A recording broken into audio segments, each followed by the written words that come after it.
Silniki. On va évoquer bien la défense de Nicolas Sarkozy, puisque c'est maintenant dans quelques instants.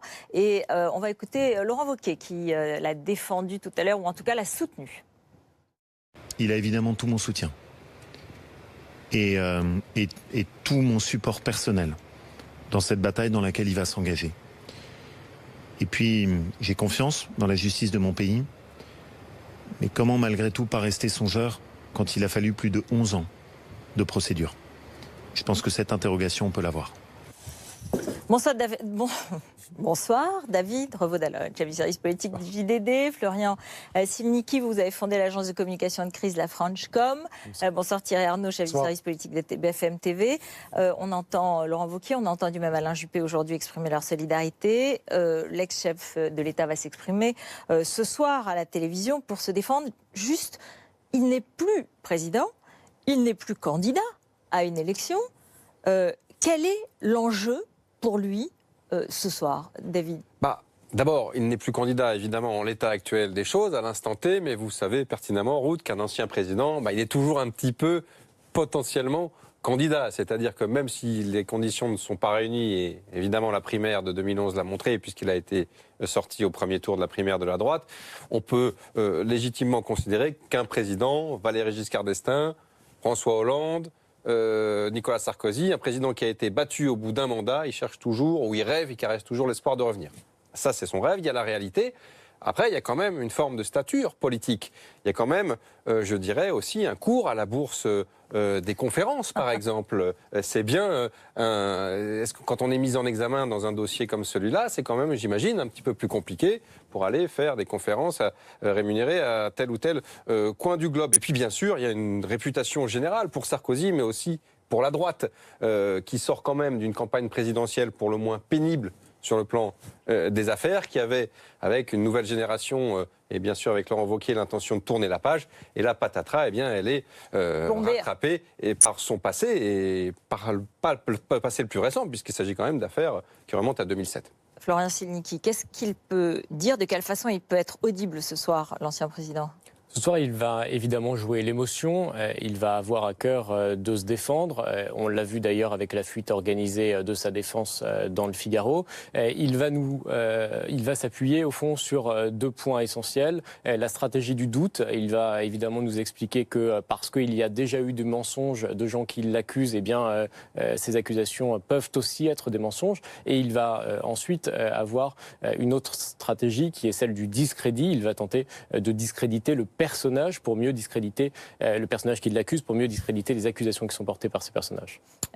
Thierry, il s'exprime lui-même. C'est déjà aussi une information, c'est déjà aussi une stratégie de communication. Oui, il va sur un plateau pour se défendre. Oui, c'est tout à fait frappant. Ça veut dire qu'on voit bien que l'enjeu pour lui il va bien au-delà d'une seule bataille judiciaire et de l'objectif ultime consistant face aux magistrats à obtenir un non-lieu. L'enjeu est beaucoup plus important. Ce qui est frappant aujourd'hui, regardez ce qu'il fait aujourd'hui. Ce matin, aux petites heures du matin, il donne au Figaro le texte intégral de sa déclaration face au juge, où il explique au juge pourquoi les accusations qui le visent ne tiennent pas, et où il demande au juge, en conséquence, de lui donner le statut de témoin assisté et pas celui de mise en examen. Et puis ce soir, il va là où il a la certitude de toucher le plus grand nombre de Français. Et ça nous dit quelque chose. Ça veut dire que Nicolas Sarkozy, il ne veut pas parler seulement au juge, il veut aussi, et peut-être avant toute chose, davantage encore, parler aux Français.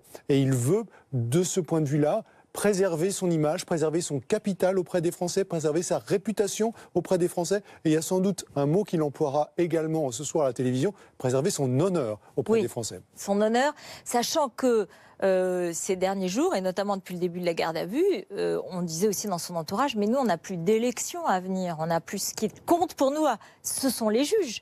C'est parce qu'il faut le rappeler, évidemment, il est mis en examen, mais présumé innocent, et qu'il y a eu déjà une situation dans laquelle il a été mis en examen et il y a eu un non-lieu.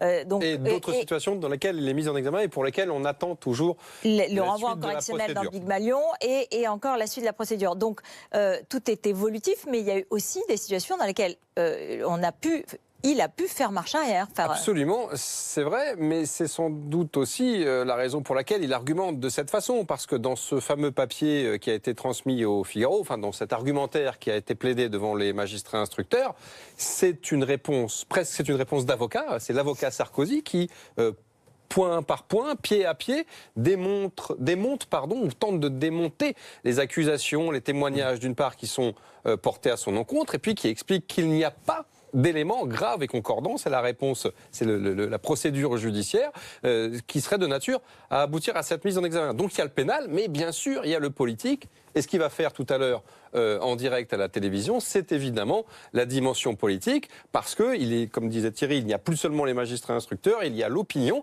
et que même s'il n'y a plus d'élection, Ruth, comme vous le disiez, il y a quand même le personnage Sarkozy, ancien chef de l'État, susceptible de peser à droite. On a vu que, curieusement, rétrospectivement, quand vous revisitez un petit peu la dernière séquence, c'est quand même assez savoureux, parce qu'on imagine que Nicolas Sarkozy, il était bien sûr prévenu de sa convocation chez les juges, et quand vous regardez les 15 derniers jours, où il a allègrement visité le président du Sénat, Gérard Larcher, Laurent Wauquiez, des députés de droite, j'en passe, et des meilleurs. Oui, il a usé beaucoup de son influence, voilà, en l'occurrence, de son influence Ce qui est frappant, politique. c'est que ce texte, donc, qui est celui qu'il lit devant les juges, au moment où un peu avant, juste avant que les magistrats lui notifient sa mise en examen, il va bien au-delà des arguments juridiques. Il y a une dimension très personnelle, où il nous explique vivre un enfer. Et il y a aussi, David, une dimension politique très importante, parce qu'il dit aux magistrats, et sans doute avec en tête à ce moment-là l'idée que ce texte, effectivement, aura vocation à être rendu public, que